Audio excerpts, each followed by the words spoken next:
নমস্কার, জয় শ্রী গণেশ। স্বাগতম আপনাদের প্রত্যেককে আজকের বিশেষ পর্বের অনুষ্ঠানে। আজকে আলোচনা করব গুরু আদিত্য যোগ সম্পর্কে। গুরু হলেন দেবগুরু বৃহস্পতি এবং আদিত্য হলেন সূর্য বা রবি। এই দুটি গ্রহ একত্রে অবস্থান করতে চলেছে। কোথায়? কর্কট রাশির ঘরে, সিংহ রাশির ঠিক দ্বাদশ রাশিতে। দেখুন, সিংহ হচ্ছে অগ্নিতত্ত্বের রাশি। হ্যাঁ, প্রকৃতিতেই স্থির প্রকৃতির রাশি সিংহ। সিংহ রাশি রাজকীয় রাশি, রাজা রাশি সিংহ। পজিটিভিটি প্রচুর, মানসিক শক্তি প্রচুর। হ্যাঁ, তোষামোদ প্রিয়, ইগো আছে, অহংকার আছে, কিন্তু মানুষকে হেল্প করার মেন্টালিটি সহজাত।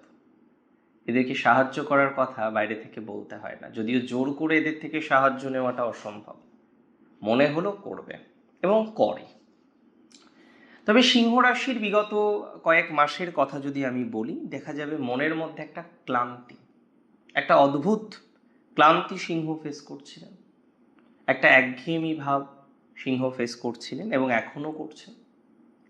মনে রাখতে হবে, রাশিপতি যখন দেবগুরুর সাথে অবস্থান করবে দ্বাদশে, ভালো হোক খারাপ হোক ফল তো আসবেই। জীবনটা একটু অন্যদিকে মোড় নিতে পারে সিংহ রাশি, সেটার সম্ভাবনাও প্রবল। এটা কোনো হেরে যাওয়ার সময় অ্যাটলিস্ট নয়। এটি নিজের রণকৌশল, নিজের স্ট্র্যাটেজি বদলানোর সময়, বদল করার সময়। নিজের আত্মবিশ্বাস অটুট রাখতে হবে আপনাকে। কারণ সিংহ কখনো রাজত্ব হারায় না। সিংহ কখনো রাজত্ব হারায় না, সে সঠিক সময়ের অপেক্ষা করে। আর আপনাকেও সঠিক সময়ের অপেক্ষাটা করতে হবে। এই ট্রানজিট কবে থেকে কবে পর্যন্ত? দেখুন, জুলাইয়ের মাঝামাঝি সময় থেকে 16 তারিখ থেকেই ধরুন আগস্টের মাঝামাঝি সময়। কিন্তু এই এন্টায়ার টাইম কি শুধু ভালো ফলই আসবে? খুব ভালো করে বুঝবেন, রবির সাথে বৃহস্পতি যখন যুক্ত হবে, বৃহস্পতি কিন্তু দগ্ধও হবে, অস্তমিত বা কম্বাস্ট হবে।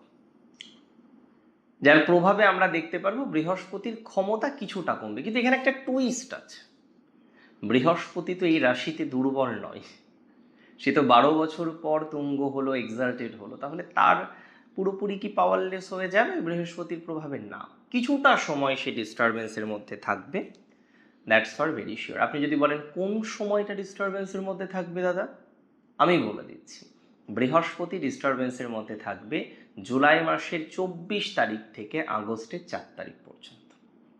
বাকি 20টা দিন খুব ভালো সময় আপনাদের জন্য। দেখুন, আমি বলে দিই, প্রথমত আপনার লগ্নপতি বা রাশির অধিপতি অবস্থান করছে দ্বাদশে। হ্যাঁ, এটা ঠিক, শারীরিক ক্লান্তি কিছুটা আসতে পারে, কিন্তু হঠাৎ দূরযাত্রার কোনো ভালো সুযোগ আপনি পেয়ে যাবেন।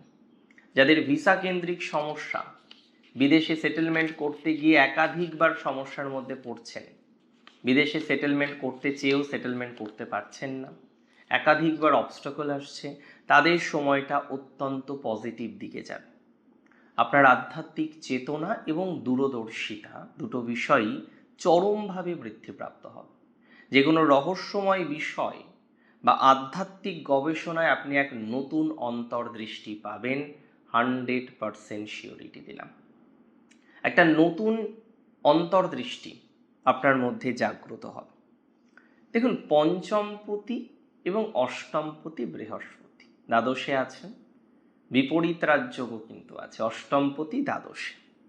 দেবগুরু বৃহস্পতি আপনার পঞ্চম ভাব, আপনার শিক্ষা জ্ঞান বুদ্ধিকে রিপ্রেজেন্ট করে। 8th হাউসের কানেকশানে যখন তুঙ্গ হয়ে বসে থাকছে, এটা মাথায় রাখবেন, যারা উচ্চ শিক্ষার প্ল্যান করছেন, those who are planning for higher education, those who are planning for foreign education, তাদের জন্য সময়টা বেশ ভালো যাবে। আপনার উচ্চশিক্ষা বা গবেষণার কাজের জন্য বিদেশ যাওয়ার যারা চেষ্টা করছিলেন, তারা অত্যন্ত ভালো ফলাফল পাবেন এবং ভিসা বা ফাইলের সমস্ত জট এবার কিন্তু ক্লিয়ার হয়ে যাবে। আপনার ভিসার জটিলতা, আপনার যে কোনো ফাইলের জটিলতা, সেটা ক্লিয়ার হয়ে যাওয়ার সম্ভাবনাটা অনেক বেশি লক্ষ্য করতে পারবেন। তার মানে এখানে আমি 3টে প্রেডিকশন রাখবো। একটা, ভিসা বা ফাইলের জটিলতা মুক্ত হওয়া। সেকেন্ড, যারা ক্রিয়েটিভ লাইনে কিছু করতে চাইছেন তাদের পজিটিভিটি বৃদ্ধিপ্রাপ্ত হওয়া, গবেষণার কাজে পজিটিভিটি বাড়া, যারা পোস্টডক করতে চাইছেন, ফেলোশিপ করতে চাইছেন, তাদের জন্য সুন্দর একটা সময়ের এক্সপেকটেশন আমরা রাখতে পারি। আমি আপনাকে খুব দায়িত্ব নিয়ে বলে দিচ্ছি, যারা একটা বড় ঋণ নিয়েছিলেন কিন্তু ঋণের দায়ে জীবন যায়, মানে ঋণটাকে পরিশোধ করতে পারছেন না, ঋণের দায়ে জীবন আপনার যাচ্ছে, ঋণ ধার দেনা পরিশোধ করতে পারছেন না, খুব কনফিডেন্স নিয়ে আপনাকে বলছি, ঋণ বা ধার দেনা পরিশোধের একটা জায়গা আসবে, আপনার ব্যয়ের ভাবটা একটা নাটকীয়ভাবে লাঘব হবে, পৈতৃক কোনো সম্পত্তি বা অডিট সূত্রে কোনো অর্থ আপনার জীবনচক্রে আসতে পারে, একটা ভালো সুযোগ পাবেন আর্থিক ভাগ্যটাকে অনেকটা ডেভেলপ করার জন্য। দেখুন, এটা ভুলে গেলে চলবে না, এই ট্রানজিট আপনার স্থান পরিবর্তন করাতে পারে। বর্তমান আপনি যেখানে আছেন সেই জায়গা থেকে চেঞ্জ করার মতো একটা প্রবাবিলিটি আমরা দেখতে পারব, স্থান পরিবর্তন করার একটা সংযোগ দেখতে পারব, লোকেশন চেঞ্জের একটা সংযোগ এক্সপেক্ট করা যায়, লোকেশন পরিবর্তন হবে বলে মনে করছি। এই সঞ্চারের দুটো প্রভাব আমি একটু ক্লারিফাই করে দিই, একটা মনোজগতে আর একটা বাস্তব জগতে। মনোজগতের ক্ষেত্রে মাথায় রাখতে হবে মানসিক যে অস্থিরতা ছটফটানি চলছিল সেটা অনেকটা কেটে গিয়ে একটা অদ্ভুত একাকিত্বের শান্ত পরিবেশ তৈরি হবে। কোনো কোনো ক্ষেত্রে দেখবেন অবচেতন মনে ভুল ত্রুটি সংশোধন করার একটা প্রবল ইচ্ছা তৈরি হয়ে যাবে। এবং একই সাথে বলে দিই, কিছু সম্পর্ক থেকে বেরিয়ে এসেছেন, বেটার টু সে বেরিয়ে আসতে বাধ্য হয়েছেন, সেই জায়গাটা সামহাও পজিটিভ দিকে যাবে। তাহলে সম্পর্ক থেকে বেরিয়ে আসা এবং সেখান থেকে নিজেকে আবার স্টেবল করে নেওয়ার একটা অদম্য ক্ষমতা ঈশ্বরের অসীম কৃপায় আপনি লাভ করতে চলেছেন। তার সাথে বলে দিই, মাল্টি ন্যাশনাল কোম্পানিতে যারা যুক্ত, অনসাইট যারা যেতে চাইছেন, সুযোগ বাড়বে, কোনো বড় ডিল ফাইনাল হতে পারে, আমদানি রপ্তানির ব্যবসায় যারা যুক্ত তাদের সাথে দূরপাল্লার যোগাযোগটা বৃদ্ধিপ্রাপ্ত হবে। সন্তান নিয়ে যাদের খুব স্ট্রেস এখনও আছে এবং একটা প্রপার ডিরেকশান পাচ্ছেন না, হয়তো কিছু চেঞ্জ হবে, হ্যাঁ, একটা প্রপার ডিরেকশান পাবেন, কোনো না কোনো চেঞ্জের মাধ্যমে আপনার পজিটিভিটিটা ডেভেলপ করবে, আপনার পজিটিভিটিটা বাড়বে। দেখুন, আমি আপনাদের একটা কথা বলে দিই, দ্বাদশে তো রবি, দ্বাদশে বৃহস্পতি, এই সময়ে হেলথটাকে বেশি প্রায়োরিটি দিতে হবে।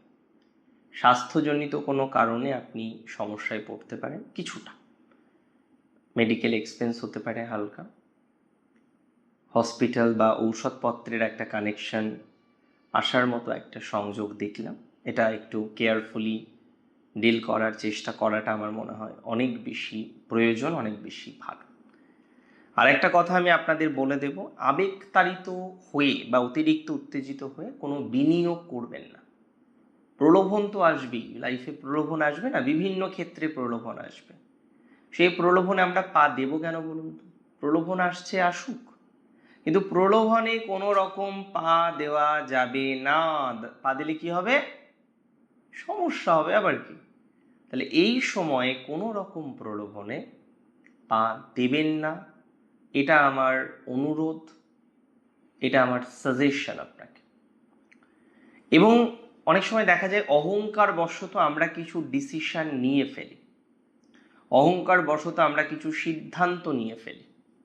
সো আমি খুব স্পেসিফিকভাবে আপনাকে আজকে বলে দিচ্ছি, অহংকার বা ইগোর বশবর্তী হয়ে কোনো রকম সিদ্ধান্ত বা ডিসিশন নেবেন না, এতে আপনার সমস্যা বাড়বে। আইনি জটিলতা, বাদানুবাদ ইত্যাদি বিষয়কে যতটা এড়িয়ে চলতে পারেন ততটা এড়িয়ে চলা আমার মনে হয় বেশি বুদ্ধিমানের হবে, বেশি পজিটিভ হবে। দেখুন, একটা কথা ভুললে চলবে না, আপনাদের সূর্যদেবকে পজিটিভ রাখতে হবে। প্রতিদিন সকালে আদিত্য হৃদয় স্তোত্রম পাঠ করুন বা শ্রবণ করুন, পাঠ সর্বাধিক শুভ। এবং তার সাথে আমি বলে দিই, সূর্য অর্ঘ্য তার একটা প্রপার বিধান আছে, প্রপার বিধানে সূর্য অর্ঘ্যটা প্রদান করুন। বৃহস্পতিবার কোনো ধর্মীয় স্থানে দুস্থদের বা তার প্রয়োজন তাকে কিছু দান করতে পারেন। দেখুন, 3টে নক্ষত্র মঘা, পূর্ব ফাল্গুন, উত্তর ফাল্গুন সিংহ রাশি থেকে বিলং করে।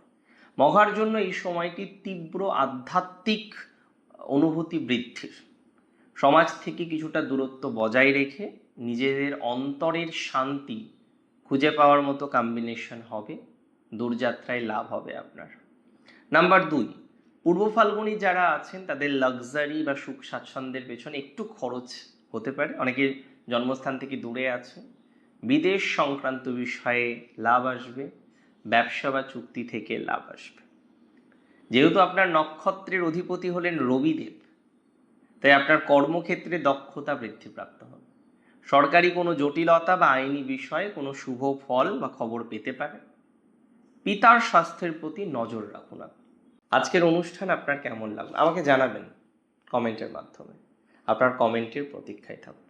ভালো থাকুন, সুস্থ থাকুন, শ্রী গণেশের চরণে থাকুন, সংকোচ না রেখে জোরে বলুন জয় শ্রী গণেশ।